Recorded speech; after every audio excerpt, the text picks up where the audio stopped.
जय भीम साथियों, स्वागत है आप सभी का मेरे शिल्पी अम्बेडकर चैनल में।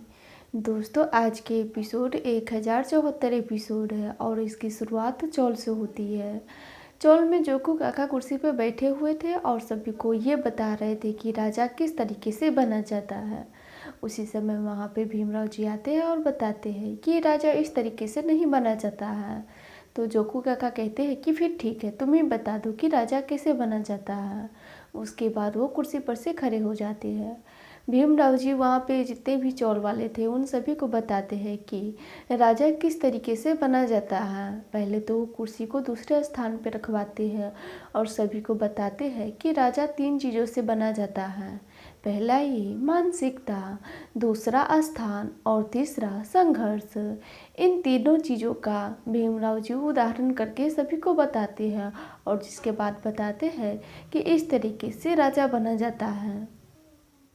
साथ में वो जोकू काका को बताते भी है कि आप जिस तरीके से राजा बनने की उदाहरण दे रहे थे उसमें ज़्यादा आपकी जलन थी, दूसरे के प्रति ईर्ष्या थी, इसलिए ऐसे कोई राजा नहीं बनता है। राजा सोच से बनता है और जो मैंने उदाहरण दिया वो सही तरीका है राजा बनने का। अगर ऐसी सोच हर इंसान रखेंगे तो हर इंसान राजा बन सकता है। जिसके बाद वहाँ पे भीमराव जी की बात भीम के विरोधी को बहुत बुरा लगता है और वो वहाँ भी सभी को सुनाने लगते हैं। लेकिन उसके बाद सभी अपने अपने घर चले जाते हैं। भीमराव जी भी वहाँ से अखबार ऑफिस में चले जाते हैं और वहाँ पे बैठ के काम कर रहे थे। उसी समय वहाँ पे रमा खाना लेकर के जाती है और भीम से कहती है कि मैंने शिशुपाल जी के लिए खाना बना दिया है, आप जाके उनको अस्पताल में खिला आइए। भीमराव जी उनसे कहते हैं कि रमा जब काम पर से लौटना तो शिशुपाल जी के पास आ जाना, क्योंकि उनको अच्छा लगेगा।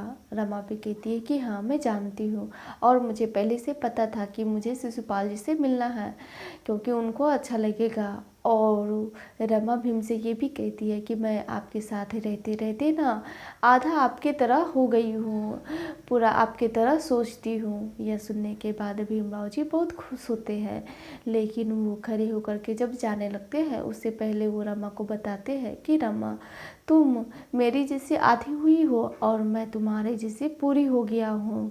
इतना कह के वो वहाँ से चले जाते हैं। लेकिन ये बातें रमा को बहुत अच्छा लगता है, जिसके बाद वो वहीं पे भावुक होकर रो रही थी और हंस भी रही थी। उसी समय वहाँ पे लक्ष्मी आती है और पूछती है कि रमा क्या हुआ, आँख में आंसू भी है और मुस्कुरा भी रही है।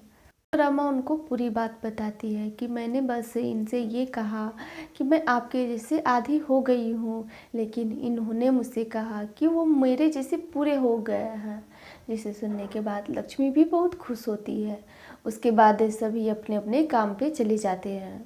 वहीं दूसरी तरफ अस्पताल में जब भीमराव जी खाना लेकर के जाते हैं तो देखते हैं कि पहले से मेघनाथ जी खाना लेकर के खड़े हैं।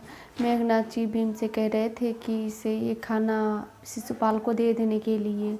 भीमराव जी भी मना नहीं करते हैं, कहते हैं कि लाइए दीजिए, मैं उनको खाना दे दूंगा, इसलिए आप चिंता मत कीजिए।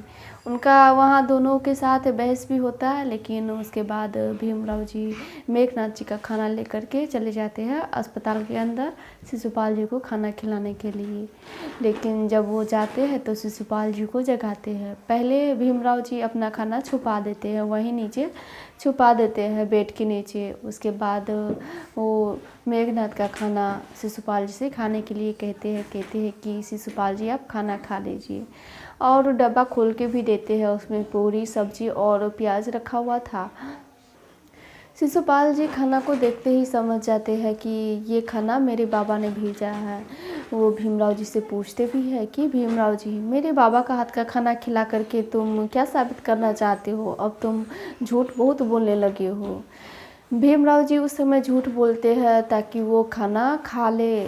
बस भीमराव जी ये कहते हैं कि शिशुपाल जी, आज मैं अपने घर से खाना नहीं ला पाया हूँ, इसीलिए आज आप यही खाना खा लीजिए।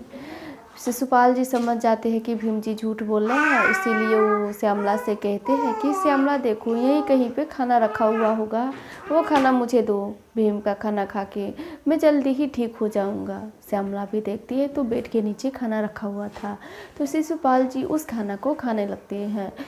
उस समय भी भीमराव जी शिशुपाल जी से कह रहे थे कि शिशुपाल जी आप खाना खा लीजिए, नहीं तो मेघनाथ जी को बुरा लगेगा।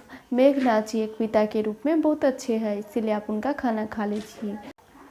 यही दूसरी तरफ जब मेघनाथ अस्पताल के बाहर खड़े थे तो वहाँ पे जोखू काका आते हैं और मेघनाथ जी को बताते हैं कि क्या हुआ मेघनाथ जी, आप भी भीम के साथ मिलते जा रहे हैं, क्या ज़रूरत थी आपको खाना का डब्बा भीमराव को देने की। इस तरीके से वो सब कुछ आपसे छीन लेगा। उसके बाद मेघनाथ उनको डांटने लगते हैं कि ज़्यादा कम बोलो और यहाँ पे आने की क्या वजह है वो बताओ। जोखू काका उनको बताते हैं कि रमा चौल की सफाई कर रही थी, शाम से वो सभी को पढ़ाने वाली है।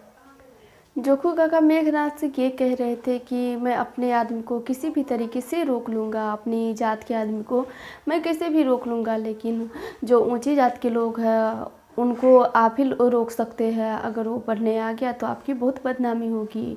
तो यह सुनने के बाद मेघनाथ कहते हैं कि ऐसा कभी नहीं हो सकता है, क्योंकि मैं मेघनाथ हूँ, कोई भी ऐसा नहीं करेगा और वहाँ पे कोई पढ़ने नहीं जाएगा।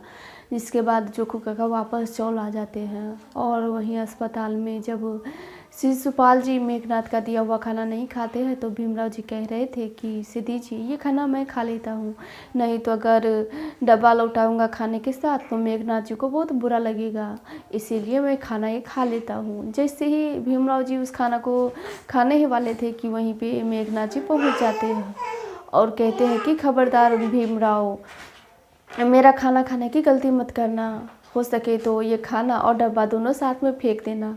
मेरे ऊपर एक पिता हावी हो गया था, लेकिन अब नहीं, अब मैं पूरी की पूरी मेघनाथ हूँ।